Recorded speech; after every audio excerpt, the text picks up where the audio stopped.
राज्यसभा में वक्फ बिल पेश होने से पहले ही हंगामा हो गया।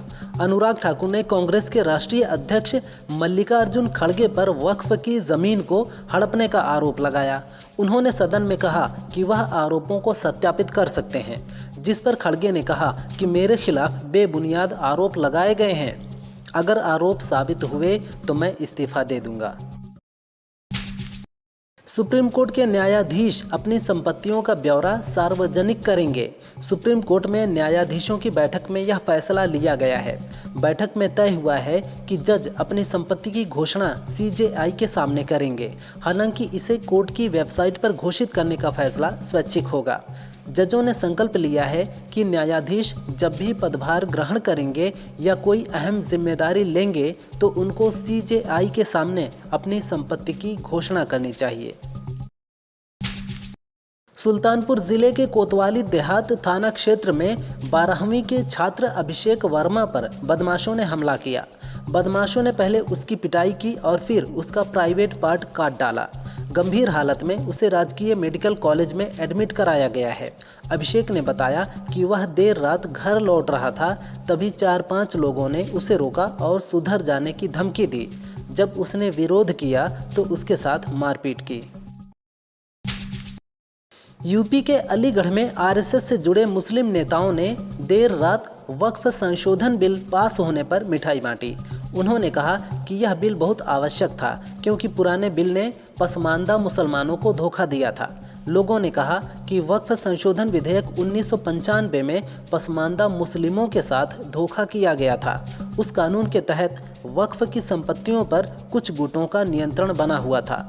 वक्फ की संपत्ति गरीबों के लिए होनी चाहिए।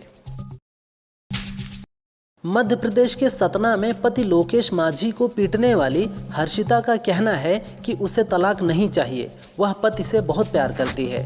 मारपीट का वीडियो वायरल होने पर लोकेश ने एफआईआर कराया था। हर्षिता ने कहा कि मैंने पहली बार पति पर हाथ उठाया था और आगे से ऐसा नहीं करूंगी। लोकेश रेलवे में लोको पायलट है।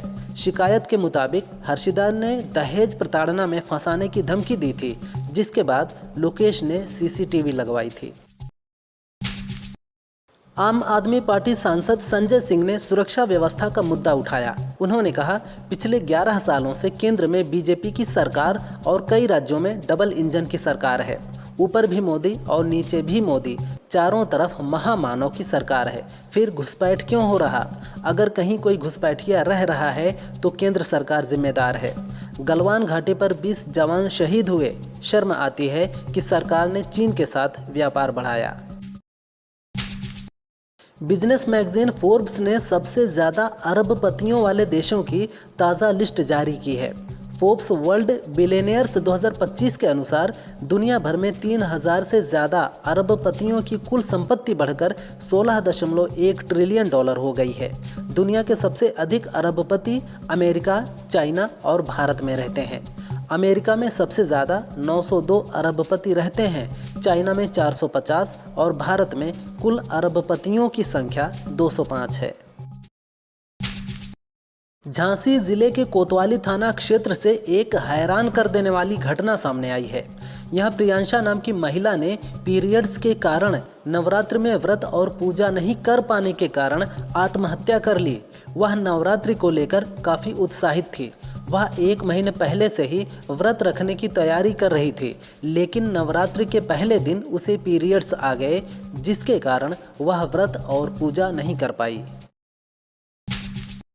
सोशल मीडिया पर आए दिन छात्रों की आंसर शीट वायरल होती हैं, जिसमें सवालों के अजीबोगरीब जवाब लिखे होते हैं। ऐसा ही एक आंसर शीट फिर से वायरल हो रहा है। 10वीं क्लास में पढ़ने वाले एक छात्र ने आंसर शीट में सवाल नंबर 4 लिखता है, लेकिन जवाब में उसे सॉल्व नहीं करता, बल्कि लिखता है, हमको आंसर नहीं आता, हमको न्यूमेरिकल नहीं आता, हमको सॉल्यूशन नहीं आता, तो क्या मांगता? फैंटा फैंटा, हमको मांगता फैंटा फैंटा। यूपी के शाहजहांपुर में लड़की से लड़का यानी सरिता से शरद बनकर महिला मित्र सविता से विवाह करने वाले शरद सिंह पिता बन गए हैं। उनके घर बेटे का जन्म हुआ है। शरद ने बताया कि जिन परिस्थितियों से निकलकर पिता बनने का सुख मिला है, वह जीवन की सबसे बड़ी खुशी है।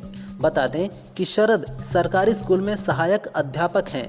साल 2023 में उन्होंने मध्य प्रदेश के इंदौर में सर्जरी कराकर लिंग परिवर्तन कराया था।